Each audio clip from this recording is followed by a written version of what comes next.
It's the 15th Headies for the first time in the US.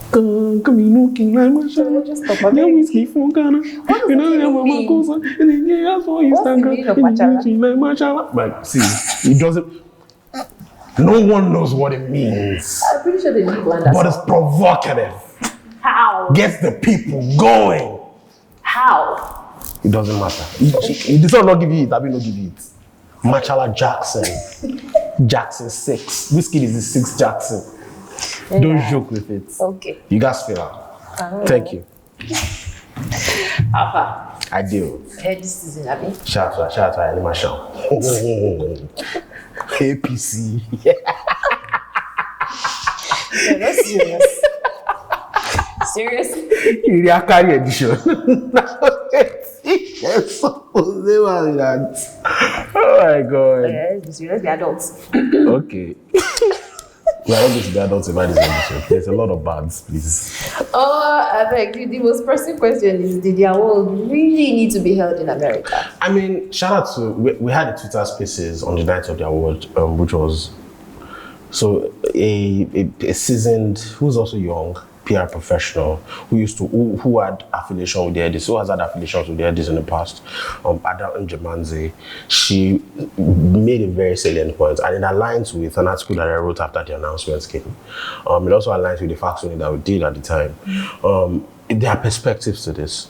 From the perspective of the honor and the gravitas that could come with hosting an African award, it makes no sense for you to take it out of Africa. Because, look, the Grammys would not come here, the Beats Awards they will never come here, right?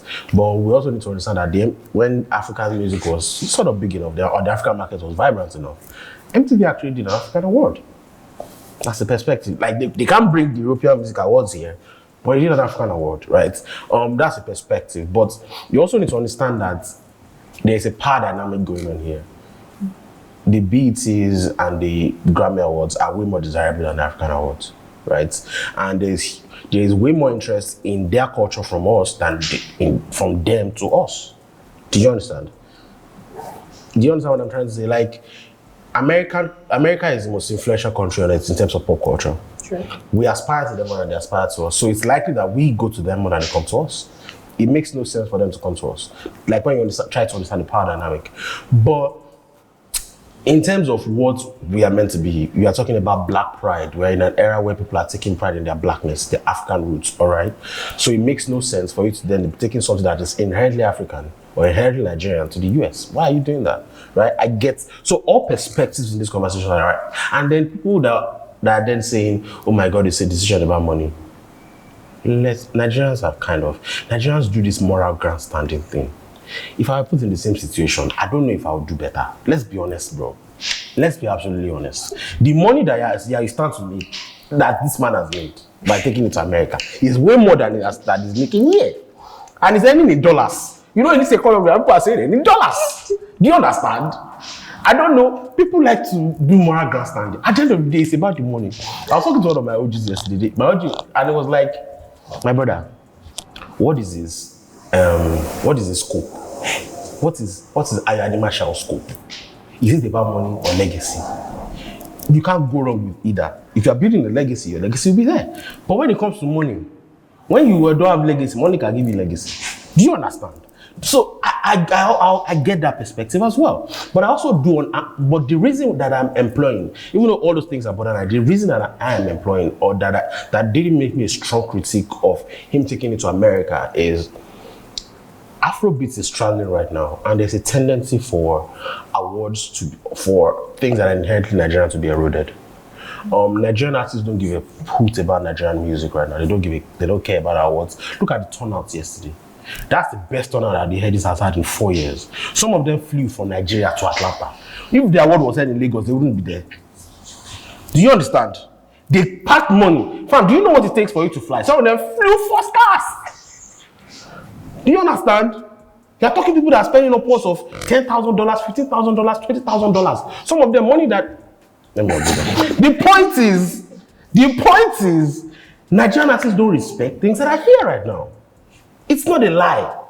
They will respect things that are outside the country more than they respect anything that is here. And that's number one. Then number two, There's a space for a foreign award to just come and say Afrobeats Award is hosted by a bunch of white people that don't know anything about what we've done, that don't know anything about the music. Look at the Billboard article a few months ago. The Billboard article basically came and gave credits. It didn't exactly explicitly do that, but the way the article was painted, it seemed to give credit to Beyonce and Drake for the rise of Afrobeats. Yes, do you understand? So the narrative is very important. And I also understand the thing that Anima Shine is doing. It says that if I've done something for 14 years and now artists no longer respect me, you, a white person, can then go and do it in California, and then that should be flocking there, and then the narrative is going to be changed. When people are not telling the story of African awards, nobody's going to remember the Headies again.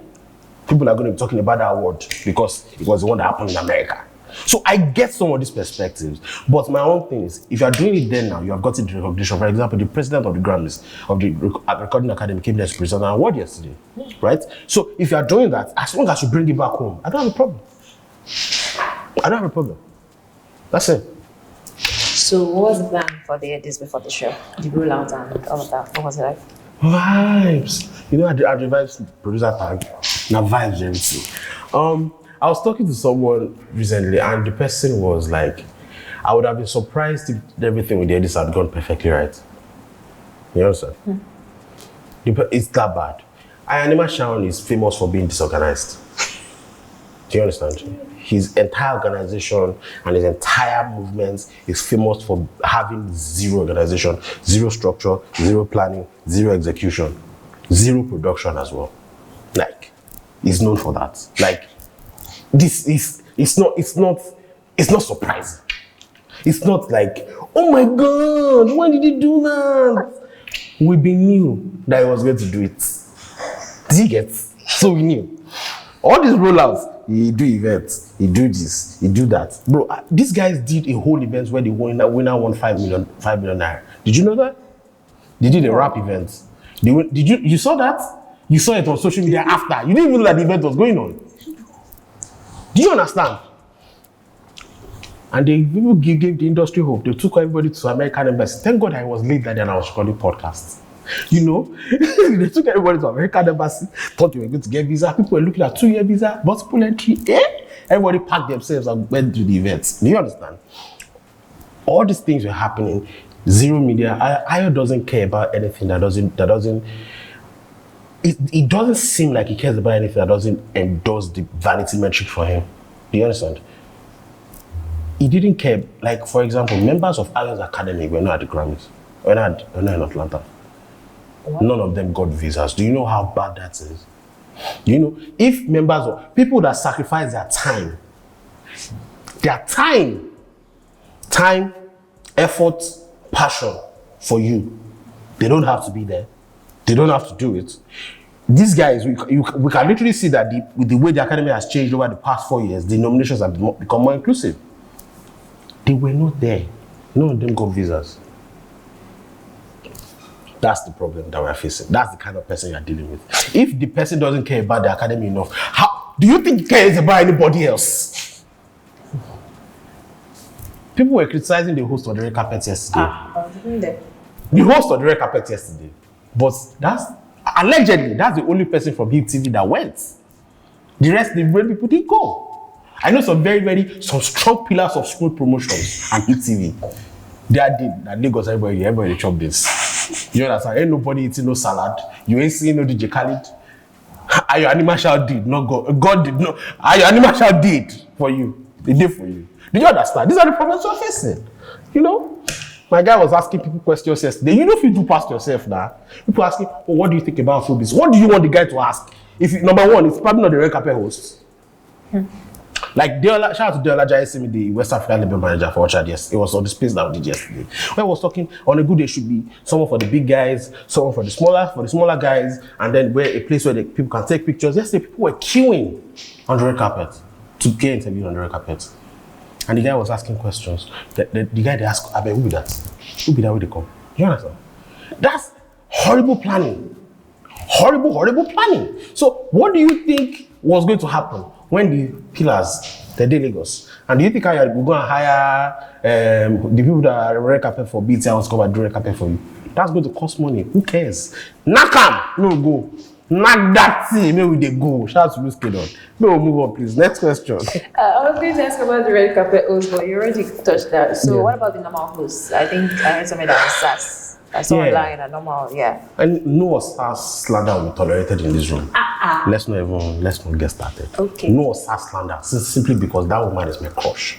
However, I am also a journalist and I have a job to do. The work of Anthony Anderson Day yesterday was very, very annoying. I don't understand what he was doing there. Bro.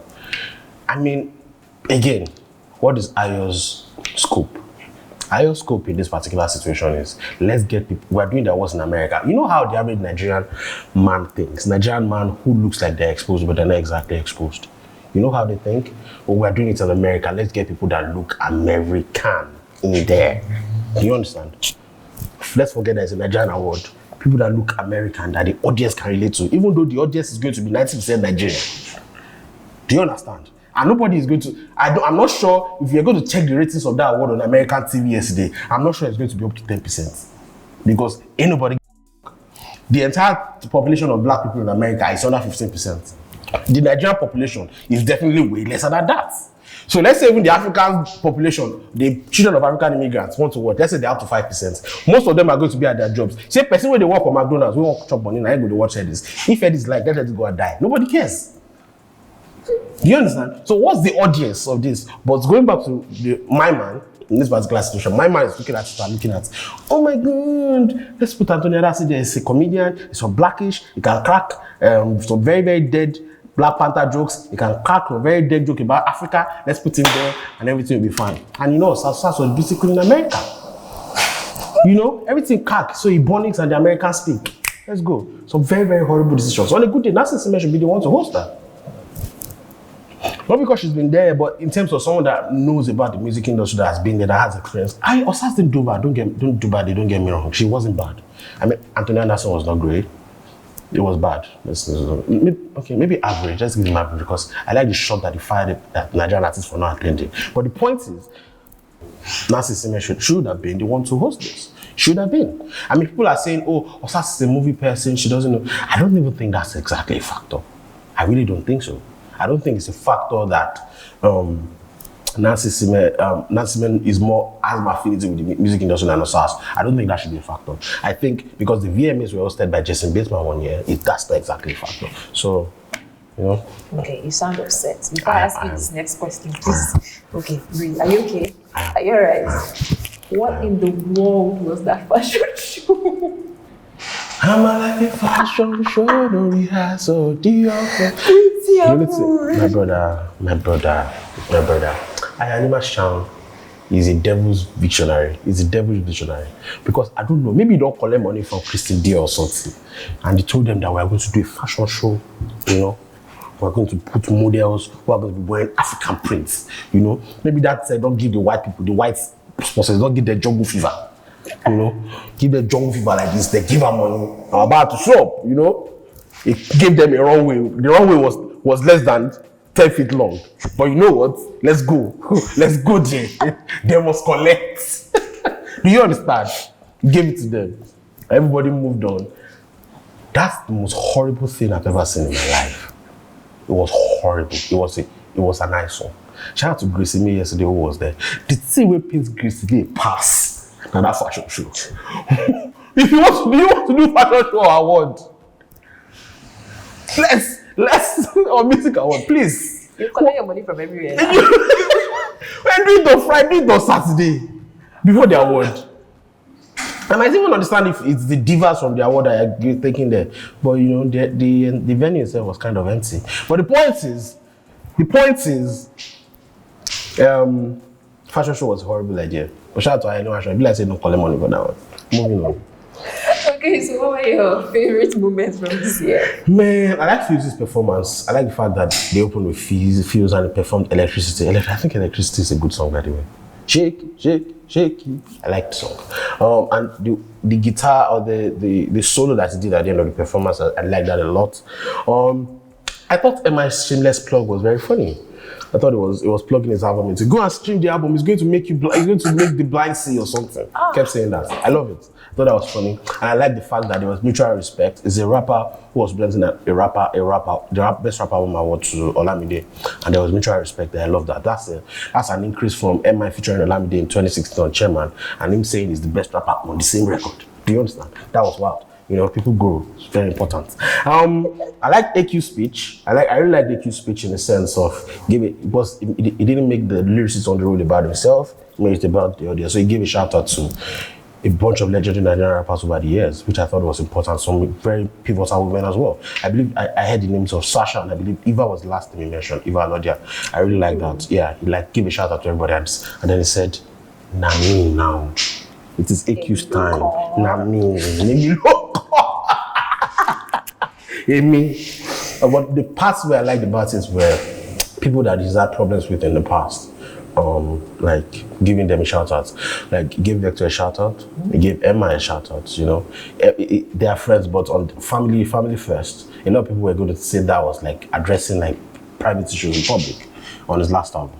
But you know, it shows that there's still a lot of love and camaraderie. See, when people start to make money, fight with the last, because by the time you're angry, before they said the Bible said, "Lord, let the sun set on your anger." Do you understand? But in this case, now money the trigger now. Do you understand? That's the thing. When people are making money, it doesn't matter. SARS, I love SARS' speech as well. I love the fact that he gave a shout out to Pre-Prime. I thought that was very interesting. I also like the fact that Fuse came on stage to support him. I thought that was good. I love the awardees. I'm checking my notes here.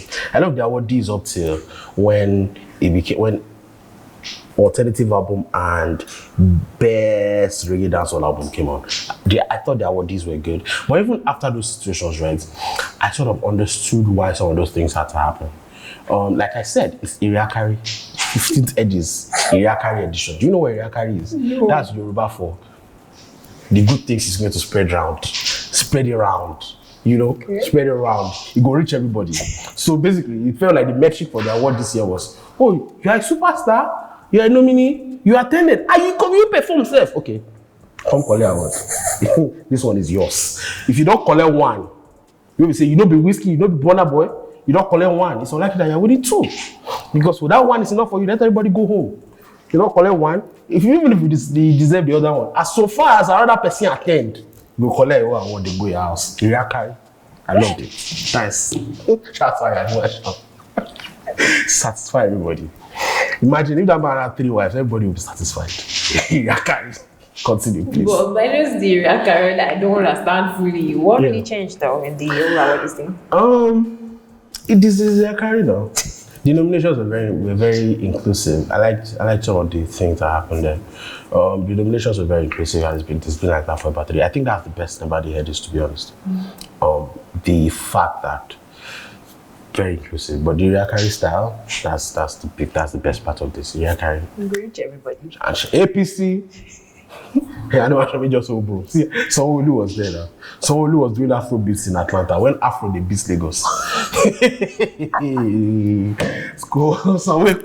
Sanwo-Olu get time. And he was dressed, bro, he was looking dapper. What chains went there, bro. And he was giving speech. But Buju told him that, help me get my car to Lagos. Please, let's go on. Okay. What's your take on the artist turnout? I thought it was interesting because if these awards were held in Lagos, I said it at the start. If the awards were held in Lagos, these artists would have been in Lagos and they wouldn't have turned up. It's very interesting that because it was held in Atlanta, a lot of them flew out to Atlanta, some of them on their own money, which was very interesting. And the artists are very interesting people, aren't they? I'm sure like 80% of people that showed up for the Headies, they wouldn't have showed up if the award was held in Lagos. I'm very sure. And which is very interesting, which leads me to a lot of conversations around why maybe it makes sense for Ayo Animation to go host it in America. Like in a way, to bring back like maybe the attraction of the award, to make it cooler to the artist. I get it, to be honest. But is it going to do more harm than good? I guess we're going to know. Was the hall empty? That's with Dela again. Dela was like, but the hall used to empty. I'm shout out to the cameraman. He knows shows, but he made a mistake once. And he didn't know that niggas have eagle eyes. Oh, we saw it. We saw the empty chairs. Maybe they're not paying complete. We saw the empty chairs. In the Atlanta. In the Atlanta. Like the things land for Atlantic Ocean. You know, rich America.